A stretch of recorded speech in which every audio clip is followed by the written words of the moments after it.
Doctor கொடுத்த 2 டேப்லெட்ஸை same டைமில் எடுத்தால் அது சேஃபா? ஆல்கஹால் குடிச்சிட்டு மெடிசன் எடுத்தால் என்ன ஆகும்? இதெல்லாம் சிம்பிள் இல்லை. Hi guys, welcome back to my channel.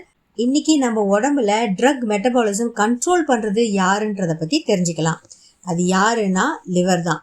லிவரில் இருக்கிற கெமிக்கல் ஒர்க்கர்ஸ், அதாவது CYP450 என்சைம்ஸ்.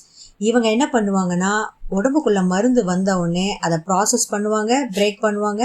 அந்த மருந்தை பாடியிலேருந்து ரிமூவ் பண்ணுறதுக்கும் இவங்க ஹெல்ப் பண்ணுவாங்க.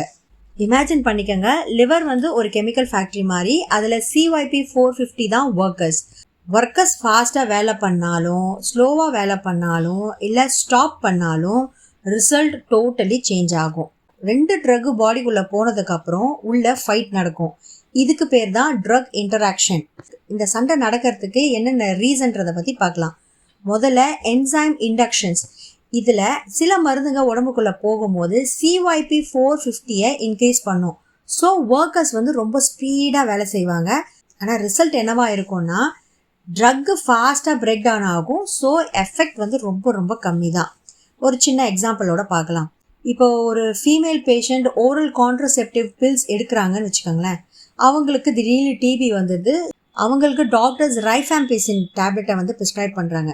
ஸோ இந்த ட்ரக்கும் கான்ட்ரசெப்டிவ் பில்ஸும் எடுக்கும் போது என்ன ஆகும்னா, ரைஃபாம்பிசின் என்ன பண்ணுன்னா CYP450 இன்க்ரீஸ் பண்ணும். இதனால patient already oral contraceptive bills எடுத்துகிட்டே இருக்காங்க இல்லையா, அதோட எஃபெக்டை இந்த CYP450 ரெடியூஸ் பண்ணிடும். ஸோ அன்எக்ஸ்பெக்டட் ப்ரெக்னென்சி ஏற்படுறதுக்கான சான்சஸ் அதிகமாக இருக்குது. இதுதான் ரிஸ்க் ஃபேக்டர் அதில். ஸோ சிம்பிளாக சொல்லணும்னா, CYP450 இண்டக்ஷன் அதிகமாக இருந்ததுன்னா ட்ரக்கோடைய எஃபெக்ட் குறைஞ்சிரும். Next enzyme inhibitors. இதில் சம் ட்ரக்ஸ் CYP450 பிளாக் பண்ணும். இதனால் ஒர்க்கர்ஸ் வேலை செய்யாமல் ஸ்டாப் பண்ணிடுவாங்க. இதோட ரிசல்ட் என்னவா இருக்குன்னா, ட்ரக் பிரேக் டவுன் ஸ்லோவாகிடும். ஸோ ட்ரக்கோடைய லெவல் இன்க்ரீஸ் ஆகிடும். அதனால டாக்ஸிசிட்டி ரிஸ்க் ஏற்படும். இதுக்கு ஒரு சின்ன எக்ஸாம்பிள் பார்த்துடலாம். இப்போ ஒரு பேஷண்ட் த்ரோட் பெயின்னு சொல்லிட்டு ஆன்டிபயோட்டிக் எடுக்கிறாங்கன்னு வச்சுக்கோங்க. எரித்ரோமைசின் எடுக்கிறாங்க. இந்த எரித்ரோமைசின் CYP450 இன்ஹிபிட் பண்ணும். இன்ஹிபிட் மீன்ஸ் ஸ்டாப் பண்ணும்.